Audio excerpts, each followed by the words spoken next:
Hi, this is Hank reporting from Kyiv, and this is my update on Russian-Ukrainian war. Let's see what happened around Ukraine in the last 24 hours. Intercontinental ballistic missile. Storm Shadow missiles destroy a bunker.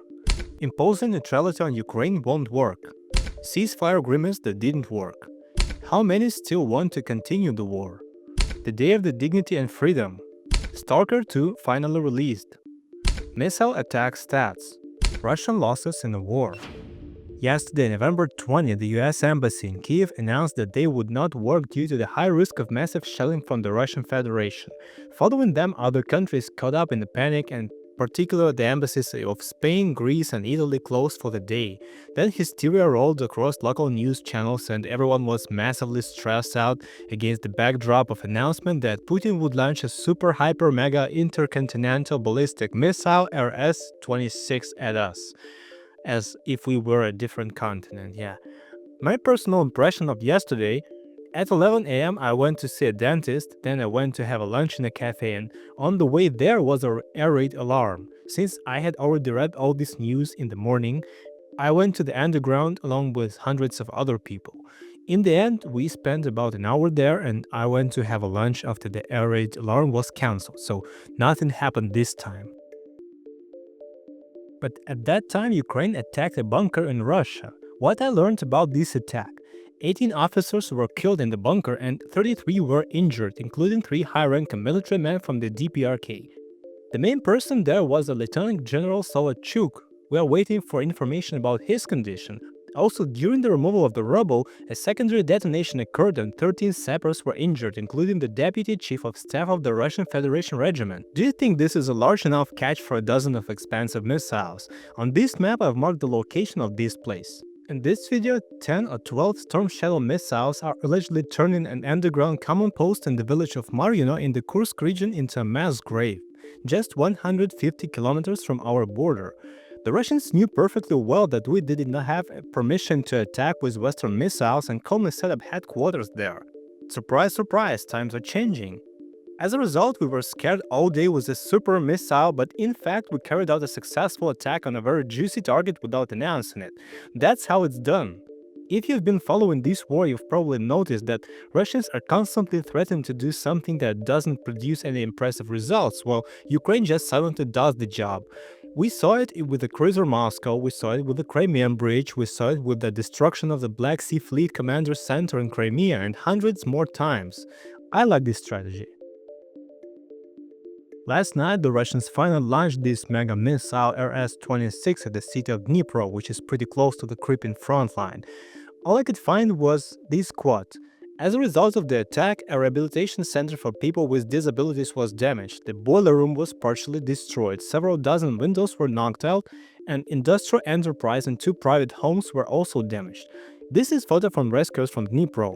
I see some garages. They name some military factory with no particular details. In this video, a surveillance camera in Dnipro captured this missile opening up into 6 parts. Over the past 24 hours, I've seen dozens of versions and discussions ranging from extreme hysteria to extreme skepticism. Putin put an end to this by appearing on camera and explaining that they had allegedly demonstrated their capabilities and warned the West about the consequences of escalation. Okay, you burned down a barn at Dnipro with a $50 million missile that took 3 years to build and launched a Kinjal there alone to enhance the effect. Is there anything else you'd like to say? In general, I can say that this is another so-called escalation, like North Korea's participation in war, like the supply of millions of shells to the Russians, like thousands of Iranian drones. And this is an escalation that cannot be controlled, but for some reason our partners are trying to do everything so that we, the defending side, do not raise the stakes. I often do not understand how this world works. I want to show you this article written by Mykola Beleskov, a research fellow at the National Institute for Strategic Studies and a senior analyst at the Ukrainian NGO Come Back Alive, entitled "Imposing Neutrality on Ukraine Will Not Stop Putin or Bring Peace to Europe." In it, he briefly describes his vision of the current situation.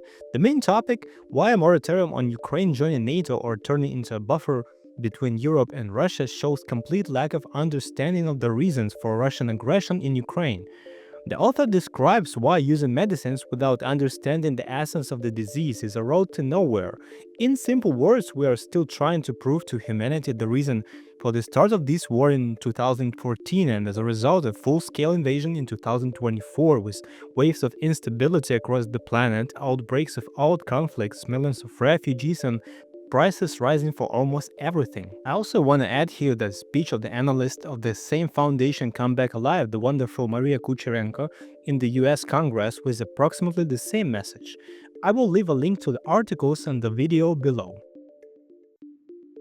As for the constantly discussed theoretical negotiations between Ukraine and Russia, this issue is also interpreted incorrectly. Personally, I had an experience of communicating with a German, whom I often mention in my videos, and this man insisted that we need to start negotiations.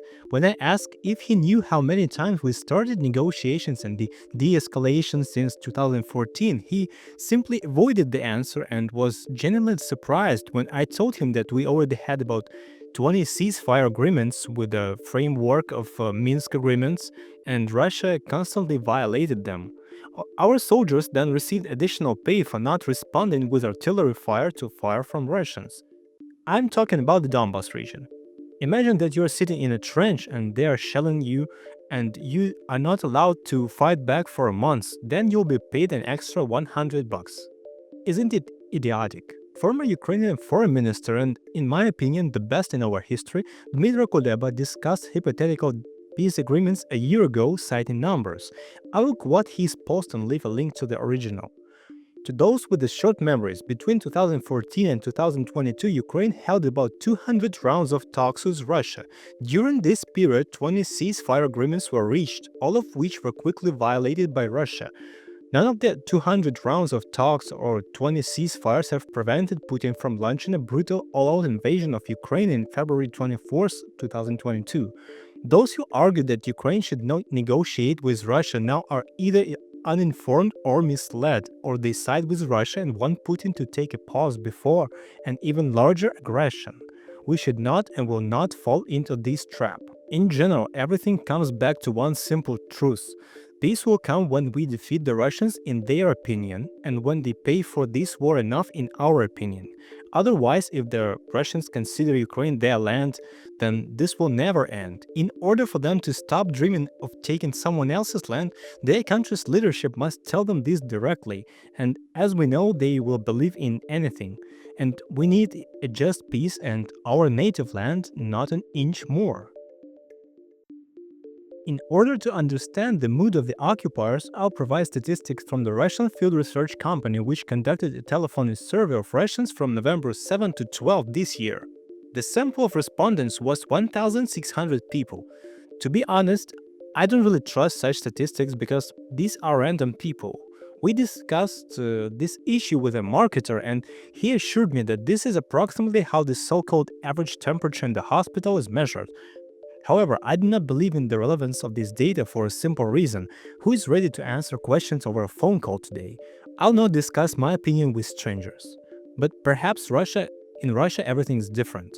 So, on this graph you see two lines. The red line is the percentage of those Russians who believe that it makes sense to continue the war in Ukraine. You can see the dates below. The blue line is those who believe that it's time to negotiate peace. I want to know that this is most likely means that they would like Putin, to keep all of Crimea and all those parts of 5 regions that they were able to seize since 2022. This is a purely Russian dream. Our demands are not taken into account here, but one can understand that somehow they no longer really want to fight further with rising prices, almost 750,000 killed and wounded, and a stagnant economy and a record number of sanctions on everything. What can I say? Wait until the summer of 2025. Today, Ukraine celebrates a special holiday, the Day of Dignity and Freedom. This holiday is dedicated to our two modern revolutions, the Orange Revolution of 2004 and the Euromaidan of 2014. The Orange Revolution began 20 years ago on November 22 when Viktor Yanukovych almost won the presidential elections by falsifying the results. Then Ukrainians went out for a 2-month protest demanding a review of the voting results, and in the end his opponent, pro-European politician Viktor Yushchenko won. To be honest, I remember a little about the details of this event and I didn't take part in those events. Then, 10 years later, on November 21, 2013, tens of thousands of people gathered on Maidan Square to protest against the pro-Russian course and the rejection of European integration, which Viktor Yanukovych chose, who this time received his power. A week later, the authorities ordered the security forces to brutally disperse the protesters and beat the students. People came out to protest and then it grew into a large-scale confrontation. 2 months later, the first activists were killed and then this number approached 100 people who were shot by police. In the future, they will be called the Heavenly 100. These were people who fought for their rights. As a result, President Yanukovych fled to Russia and at the end of February, the Revolution of Dignity ended in victory for the people. I remember following these events online and not understanding how I could be useful. I had almost no acquaintances in Kyiv back then, and from a distance from Mariupol it looked frightening. As always, in this life you understand the essence of events after some time just looking back. The Russians reproach us for the fact that the war began precisely because of the Maidan, because of the Revolution of Dignity. But the point is that the war started precisely because we had our revolution and kicked out the traitor president and the government that forbade us to make a choice, to have a voice and strive to Europe, to civilization, and they did not. If Russians thought about the good of their country, their future, they would have overthrown Putin and started to restore order, carry out reforms, build friendly relations with neighbors and develop their own damn country and not seize others. They have the largest territory on the planet, which is barely used. They live in ruins but dream of ruling the world. This is what they should rebel against, and not against Ukrainians who want to live in peace on their land and choose what we want in our country for ourselves. An event of global significance. Yesterday, the Ukrainian game Stalker 2 was officially released, and in one day it became the most popular game in the world. Needless to say how furious Russians were, considering that developer officially supports the armed forces of Ukraine, spends millions of his own dollars on it, and recently promised to give his Rolls-Royce to the one who thinks a Russian ship named after an admiral with the same last name, Grigorovich. This game has become a cult not only here but also in Russia, precisely because we have a common Soviet past. Ironically, Ukraine went to the European way and began to develop, and Russia is now increasingly similar to the background of the game Stalker, where you can see the post-Soviet ruins. After the start of the full-scale invasion, the developers officially removed the Russian language from the game, and the music playing in the background is modern Ukrainian bands. We call it tender Ukrainization. Its development lasted since 2010. The release was postponed 6 times, and during the invasion, 2 developers of the team heroically died at the front. Yesterday, when the Americans closed the embassy because of the threat of this mega missile, we all joked that they just went to play Stalker 2. The most ironic thing is that the game was banned in Russia because the developers support our army, and if a Russian citizen buys it online, he can be put in jail for supporting our military this way. I specifically studied their reactions online, and Russians are now afraid to even pirate this game so as not to go to jail for distribution. The game itself has this banner: "Through pain, death, fear, war, and inhuman cruelty, Ukraine will preserve, as it always does, dedicated to all those who have defended and are defending Ukraine, to all those who made this day possible. Eternal memory to all those who were taken by this war. GSC Game World Team." I will leave a link to the official trailer below the video. The report from our general staff says that last night and this morning Russia attacked our cities and critical infrastructure with 7 X-101 ballistic missile, 1 Kinjal air ballistic missile, and Intercontinental ballistic missile. By the way, this is the first time in the history of modern warfare that such weapons have been used to attack a neighboring country. We can already write a long list called "Only in Ukraine" because so much has happened here that seemed unreal. From shooting down a helicopter by FPV drones, destroying a submarine in a land war by a country without a navy, and now to an attack by this intergalactic missile at a distance suitable for a conventional one. So in summary, we shot down 6 X-101 missiles, Let me remind you that they recently attacked us with 101 X-101 missiles at once during a massive shelling on Sunday, and then we shot down 89% of them. This time we missed 3 missiles. Russian casualties for the past day amounted to 1,510 people. For the second week, their losses have been at record high of over 1,500 people per day. I believe that in November, the monthly casualty record will be updated. They are growing and growing. When will they stop?